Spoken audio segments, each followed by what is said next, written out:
अस्सलाम वालेकुम जी। हर बात को समझने के लिए ज़रूरी है, मुखालिफ को भी समझने के लिए ज़रूरी है कि उसका बयानिया समझा जाए और कि वो कहना क्या चाह रहा है। बयानिया नहीं, उसका बयान समझा जाए। बयानिया तो और चीज़ होती है, उसका बयान समझा जाए कि वो कहना क्या चाह रहा है।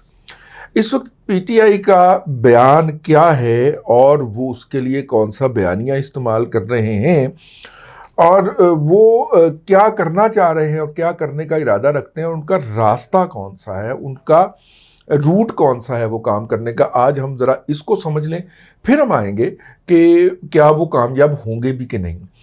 इमरान खान साहब का ख्याल है कि 29 मई तक, आज हम अप्रैल में बैठे, 29 मई तक जो है वो उन लोगों को इस हद तक मजबूर कर देंगे, बल्कि नुक्कड़ में वाड़ देंगे, कॉर्नर कर देंगे, जो उनको लेके आए और जिन्होंने उनको भेजे जाने के अमल की मुखालफत नहीं की। सिक्योरिटी एस्टेब्लिशमेंट, ठीक है, बकौल जनाब हज़रत किबला सैयद इमरान शफकत ज़ंजानी के सिक्योरिटी एस्टेब्लिशमेंट, वो उनको लाए थे और किसी की 3 साल की मेहनत थी, किसी की 10 साल की मेहनत थी, किसी की 5 साल की मेहनत थी। ये बात भी रिकॉर्ड पे आ चुकी हुई है। आज उन 3 साल मेहनत वालों ने जो है वो जनाब चाचू को सलूट पेश करती है। अगरचे मुंह के ऊपर 21 बजे हुए थे 12 की बजाय, लेकिन सलूट तो पेश करना था ना, ऑफिशियल प्रोटोकॉल था। अब्बा जी नाल थे, बड़े भाई नाल थे, तो उन्होंने ठीक हो गए।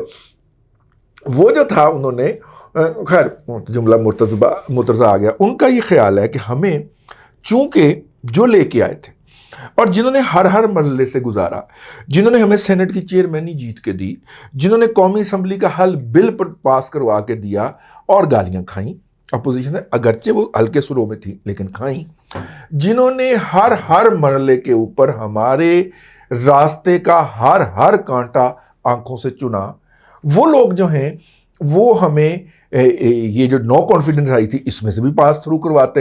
ये नो कॉन्फिडेंस के वक्त वो क्यों कहने शुरू हो गए कि हम तो न्यूट्रल हैं और अपना पार आपे चुको और अपनी नेपियां आपे बदलो, वो क्यों कहना शुरू हुए? ये वो बात है जो कि इस वक्त वो कर रहे हैं।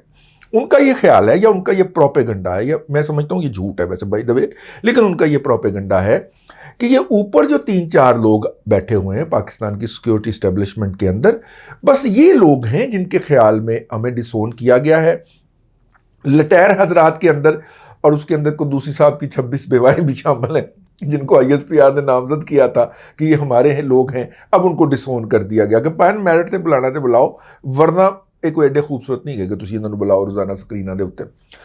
अब वो जो कुदूसी साहब की बेवाएं हैं उनको भी डिसोन कर दिया गया, जिनके के फलूक लगे हुए थे, जिनको खाम खा घर बैठे मिलियन 2-2 मिलियन रुपए मिलते थे कि वो बैठ के PTI के हमायत से अपोजिशन को गालियां बकते थे, उन पर इल्ज़ामात लगाते थे और अपोजिशन का बयानिया या अपोजिशन का गाली नामा जो था, गालियानिया कह दें उसको, बयानिया की जगह गालियानिया कह दें, वो आगे बढ़ाते थे। और ज़ाहिर है कि वो फिर उनके खिलाफ कोई बात भी नहीं की जा सकती थी। पाकिस्तान के जोग्राफी हदूद में रह के चौके ले आ जाते सन, कुटते भी सन। तो अब उनको भी डिसोन कर दिया गया है। लेकिन इमरान खान साहब का ये बयानिया है कि ये जो डिसोन किया गया है ये बेसिकली गद्दारी की गई है और ये टॉप के ऊपर हैं 2-4 लोग। जैसे ही ये नवंबर या नवंबर से पहले साइड पे होंगे, ये रिटायर होकर घरों को जाएंगे, नीचे से हमारे लोग निकलेंगे और वो दोबारा आके अपोजिशन का मकू उठापेंगे, इनको उठा के जेलों में डालेंगे और हमें 2023 में दोबारा इस ओहदे के ऊपर लेके आएंगे। मैं 2/3 मेजॉरिटी के साथ मुझे जितवाएंगे। हालांकि अगर आप देखें तो मतलब कि वाह सर 4 लाख बंदा लगा के RTS बंद करके सब कुछ करके भी वो सिंपल मेजॉरिटी नहीं दिलवा पाए। इमरान खान साहब उनसे बड़े काम की तवक्को कर रहे हैं कि 2/3 मेजॉरिटी दिलवाएंगे।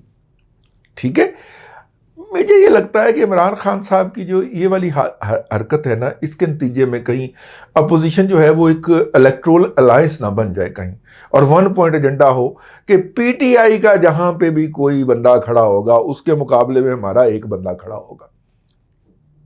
ठीक है ना? और अगर ये हो गया तो ये तो अभी आप पिछले दिनों जो सीट PTI ने जीती है इसी से देख लेना।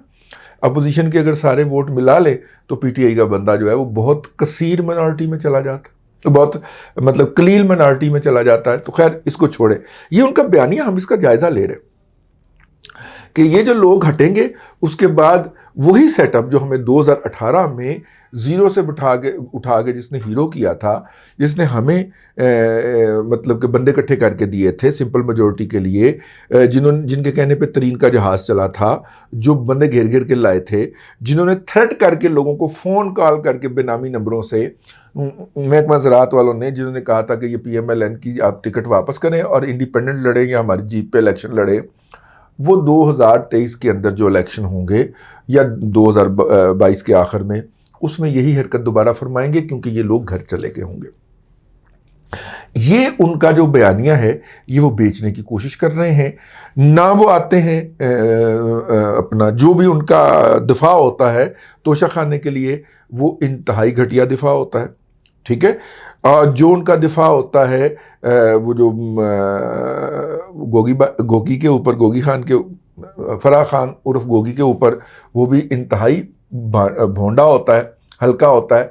वाहद उनका बयानिया है कि ये हमें निकालेंगे, और ज़ाहिर है कि वो अमेरिका की साजिश का भांडा तो वो खातून फोड़ गई, जो कि पिछले दिनों मुसलमान नाम की जो उनकी कांग्रेस वुमेन है जो आई हुई थी, और जिन्होंने पाकिस्तान की तमाम जो क़यादत थी, अपोजिशन की हो, हुकूमत की हो, सदर हो, वज़ीर आज़म हो, सबसे मुलाकात की।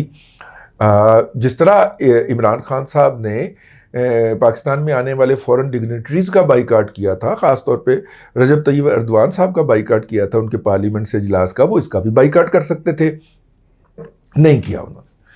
तो बल्कि इनसे मिले और मतलब कि चेहरे के ऊपर उनके जो मतलब कि क्या थी, वो लगता था काफ़ी सारे इंजेक्शन लगा के बैठे हुए, तो वो जो रौनकें थी उनके चेहरे के ऊपर वो नज़र आई।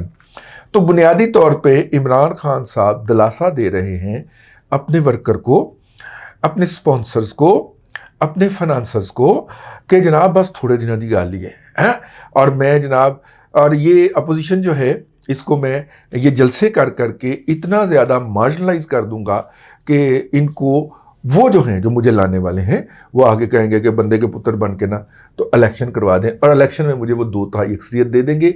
ये उनका टोटल बयानिया है। ये एक अदद, मतलब अब आप इसको ब्लफ कह दें, आप जो मर्जी कह दें, लेकिन ये वो सौदा है जो उन्होंने पेशावर के जलसे में बेचा है, जो उन्होंने कराची के जलसे में बेचा है, जो उन्होंने वो जो खिताब किया है उसके ऊपर, वो क्या है जी, वो स्पेस के ऊपर जो खिताब किया है, ट्विटर स्पेस की बात हो रही है, कोई और स्पेस ना समझ लेना, उसमें कहा है, और जो उन्होंने लाहौर के जलसे में कहा है, क्रक्स ऑफ द मैटर यही है कि बाकी सारे काफर हैं, कल्ला मैं मुसलमान तुहाडे सामने, बाकी सारे गद्दार हैं, कल्ला मैं मुहिब्बे वतन हूँ। और मुहिब्बे वतन को इक़्तिदार में लाना पाकिस्तान के हर उस शख्स का फ़र्ज़ है, हर उस अदारे का फ़र्ज़ है, हर उस महकमे का फ़र्ज़ है जो कि ख़ुद को मुहिब्बे वतन रहना चाहता है, वरना मैं उन्हें जो है वो गद्दार कह दूंगा। ये एक किस्म की ब्लैकमेलिंग भी आप कह सकते हैं। लेकिन पहले मरले के ऊपर ये अपने फॉलोअर को हौसला है, दूसरे मरले के ऊपर अपने स्पॉन्सर्स को हौसला है कि कायम रहना, बस आए हम 2-3 माह के अंदर वापस आए। और ये उनका कारकुन सोशल मीडिया पे इस वक्त कहता हुआ पाया जा रहा है, ठीक है। और वो जो असलम इकबाल साहब हैं, बड़े प्यारे और नफीस आदमी हैं, अगरचे हमारा उनसे बड़ा मतलब हम उनकी बहुत सारी बातों से डिसएग्री करते हैं, ख़ासतौर पे उनके भाई साहब का जो कारोबार है उससे तो बिल्कुल भी एग्री नहीं करते, लेकिन असलम इकबाल साहब ने तो आज कह भी दिया कि हम इन सबको जेल में डालेंगे। तो ये कौन बंदा कहता है? वही कहता है ना जिसको तसल्ली दिलवाई गई हो कि बस जनाब आ रहे हैं, वापस आ रहे हैं, ठीक है। तो बस एवं फेज आया सी, थप्पड़ चप्पड़ते एवं अफवाह है, ये ऐसी कोई बात नहीं है, हम वापस आ रहे हैं। ये वो बयानिया है जी जो इमरान खान साहब जो हैं, ये वो नरेटिव है जिसको अंग्रेज़ी में नरेटिव और उर्दू उसका बयानिया है, ये वो लेके चल रहे हैं। और उनकी एक जो फॉलोअर्स की एक अकलियत है, पहले भी अकलियत थी, अब भी वो अकलियत है, वो इसको देख रहे हैं। अब इसको ये लार्जर देन लाइफ बना के कैसे चला रहे हैं, उसके लिए सोशल मीडिया के ऊपर आपको इंस्ट्रूमेंट दस्तयाब हैं जिनके ज़रिए आप ये कर सकते हैं। 33 अफराद जो हैं, अगर वो 23 लाख 2.3 मिलियन पोस्टें करवा सकते हैं, ट्वीट्स करवा सकते हैं 33 अफराद, और उसके लिए बाहर पैसा तो दस्तयाब होता है। कंप्यूटर जनरेटेड उसका रिस्पॉन्स क्रिएट करवा सकते हैं। 1,66,000 की वो स्पेस कर सकते हैं 23 अफराद या 33 अफराद। तो फिर कुछ भी दिखा सकते हैं ना आप वर्चुअल वर्ल्ड के अंदर। जब आप रियल में जाते हैं तो पता चलता है कि वो जो पार्क है, इकबाल पार्क जो है, उसका 8वां हिस्सा भी नहीं भरा जा सका। और जब स्टेज से ये कहा जा रहा हो, ये हम अब अगले व्लॉग में करेंगे इसकी डिटेल, स्टेज से ये कहा जा रहा हो कि फ़लाँ जगह पे हमारे लोगों को रोका गया और फ़लाँ जगह पे रोका गया है, तो इसका मतलब होता है कि मुख्तार गाल मुक गई है। ठीक है, लेकिन बहरहाल ये बयानियाँ समझिए और फिर इसके काउंटर नरेटिव पे हम जाएंगे।